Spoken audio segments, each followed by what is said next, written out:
Actually, ano naman siya, parang actually pag mag-start of business, di pa man dyan na mag-positive ang ROI, ana. Pero I think Ecomed is, parang nag-positive niya siya, if I'm not mistaken. Parang ano na siya, parang ang trend ba, ingana na siya. So, marag growing na siya at the same time, parang hapit na siya mo reach o plateau ba sa kuan, sa itanawan ni mo ang trend. Pero wala pag may ka-reach, ana. It's going there, getting there. Yeah. Yan sa pa, dagan-dagan dyan mo features.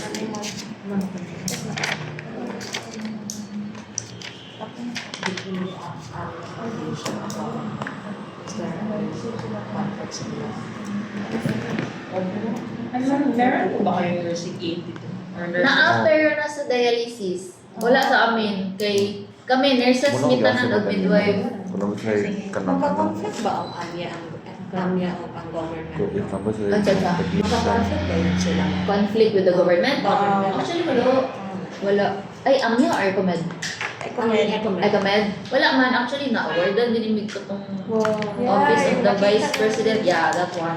Kay ang among dialysis patients, namang na sila parang guarantee letter na ginakuha sa OVP. So si OVP ang mag-remit sa amin. Marag na-awardan, kay murag, uy, very good mo ha. Kay kabag din sa katawhan. Award kasi dahil Sara sa... No conflict with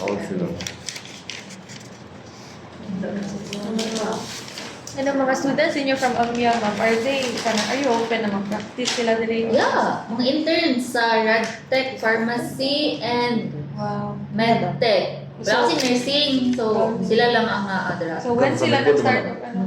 When sila nag-start? When sila mag-start, actually second sem yata. So, Since first year sa pagtukoran ni nag-accept na or? ay, hindi, first year. First year, na nag-intern. As soon as nanay interns, gibutang dahil sila dali. Especially katong tulo, pharmacist, RadTech, and MedTech. Discounted na sila, ma'am. Yung mga students, Mga students. magpa-medical laboratory sila diri ako. I think wala. Wala sila. Wala yata. Ang staff ng school may discount, pero ang students wala. Pero nasa like scholars. Nasa like scholars dira. Naay scholars ang foundation, naapoy scholars ang Sa school. outside, Tapos napo na sila aside from the academic scholars, naapoy varsity scholars. Kasi kana mga varsity scholars libre, wag ibayran. Patipuyan, gitagaan og balay, gitagaan og pati food nila, libre. Oh my gosh, ka na all. Lami ang varsity. Ano dyan, tapos ginalutuan sila every pagkaon nila. Bungga man yun. Open din ba kayo sa schools, ma'am? Yeah, we have John Paul, Ateneo, and this October, NU na MedTech from Manila. Dili din ako. Wala ko man nag-open. From Manila na NU. Manila. Sa NU na MedTech, mag-intern sa lab.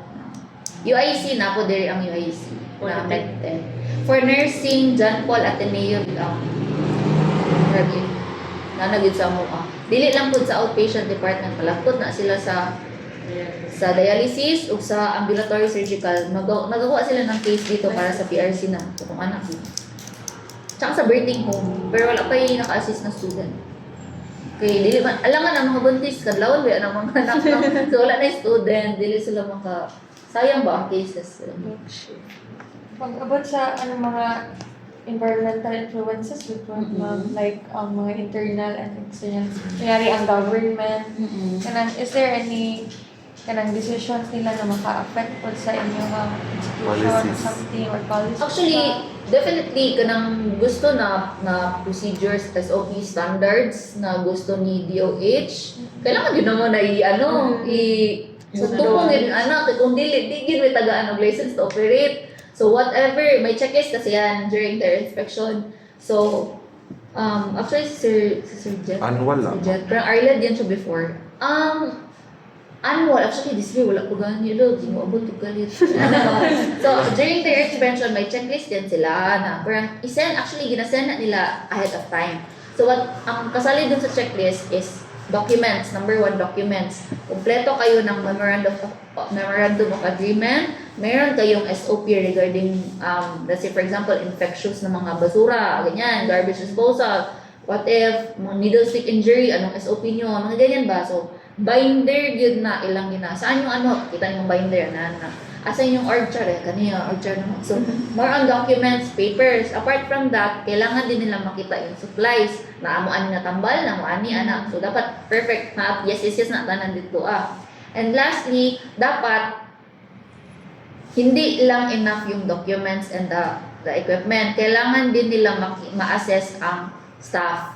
So, kunwari, tulo mo nag-duty, tulo po ang inspector, so bulabod na anak dito. Sa pamilya. Sir, patanawa daw kung hand washing, sir. Uy, RD. Ano na yun? So silang annual visit ma'am, kay random po nalik ka na. Yeah, random. Surprise Sila nila. Surprise na siya. Para ano yun ba? Kitang kapag ba? Sa kuman doon lang kayo ba? So, So this year ma'am, wala pa mo this year wala po. Tapos last year kay day off ko. Okay, appeal. Pero nga na siya, pag ginabulag, like, pag handwashing rabot sir, tapos dalian na po sa e-card, ma'am, ipakita daw sa e-card asa daw pintuan ito na tambal.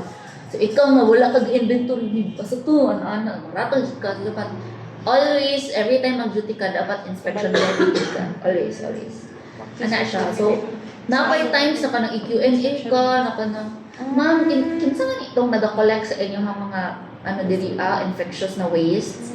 May naman yung mo, ay, katong, ano man ito man, katong clad. Diyan sa clad. Limot ko man, basta clad. Basta honest lang po ka. Tapos if ever na ay mga lacking dito, dili man mo nila i-held against sa inyo, ha? Sige ma'am, hindi mo na tayo mag-issue ng parang na-approve or nakapasa mo. Let's wait na lang na ma-complete ninyo tanan na as a checklist before may mag-issue o parang LD license to something. Or like certificate na okay, standard gyapon din na niya. Check. So so when you say na kanang conflict with the government, wala jud kay. We need to follow them good kay. Isod sa if dili mo follow them. Digil mo wala gini sirado gini. Sana siya. Good siya kay ma-influence ko na ninyo ang work. Yeah. Nice mo siya. Pero competent sila. Yeah. Mo to siya. Pero conflict wise wala. Overall, ay hindi nga apply siya. See you next week. Go, pero kung magplano mag-abroad, mo hindi na balik-balik sa big daw kayo ng hospital, pero humot yung pangalan kung mag-apply ka abroad. Mag-abroad yung ba? Kamo na, pag una ulit dito, paalag mag-region, di ko makawa dali. Wala, go. Concept nursing yung dito guys. Actually, na karon sa generation na kanang wala minahangol ng ano ninyo. Kaya salary na ako kayo. Concept nursing ang iba. Priority na Yeah, sa work-life Mental balance. health. So, ano Kaya actually, speaking of mental health, kanang appeal sa mga benefits, kanang mga VL, vacation leave, sick leave. 10, sa kami, 10 ang VL namin. 10 ang sick leave namin. 3 emergency leave. If wala Per na year. kay, per year. And then, bago lang dyan, na-approve, namin tulo ka mental health leave. Wow. With pay. Bakit tabi mga ma'am? With pay yan. Oo. Oh. Sa akong plano ko sa Pasko na ko siya gamitin. I need to fix it. Kaya naman Pero ma'am. there are times din ako ng Yung mga holiday mo. holiday is Mandatory talaga kayo na. hindi, ginaingnan mi na mag-skeletal manning. So when you say skeletal manning, like, kung, let's say for example, sa lab, mo magiging siya ang maka-skeletal. So let's say for example, sa lab, di man masyado busy during holiday, no? So, dalawa ang duty sa morning, isa na lang sa so parang konti lang ang mag-duty na staff ba. Tapos, kung kinsa tong supposed to be duty that day, skeletal off siya. So, paid pa rin siya, pero day off niya. So, 3 days yung day off. Pag holiday. Pero kami sa outpatient department, di yun may ka-skeletal week eh. Igo sa igo lang mong good ni, fix mong good ni nga. 5 ka nurse niya, midwife. So, dili may ka-skeletal off. Pero okay ra kayo naman, free. Na sometimes pag regular holiday double pay ba yan, pag special 30% increase. So go na uy, di na ko mareklamo girl. Di ba ma'am, 3 days to yung mental sick leave? Yes, mental health leave. Mental health Oh, leave. tapos ano pa dyan, di pa dyan na-i-question ako nung sa day ko, approve, uy, bye. Have fun sa iyong hambukan. Actually, yesterday, na-isa na nag-mental health leave sa amuan na nurse. Tapos day off yung tanan, so giuban na naman siya. Ano niya, sa family vacuum.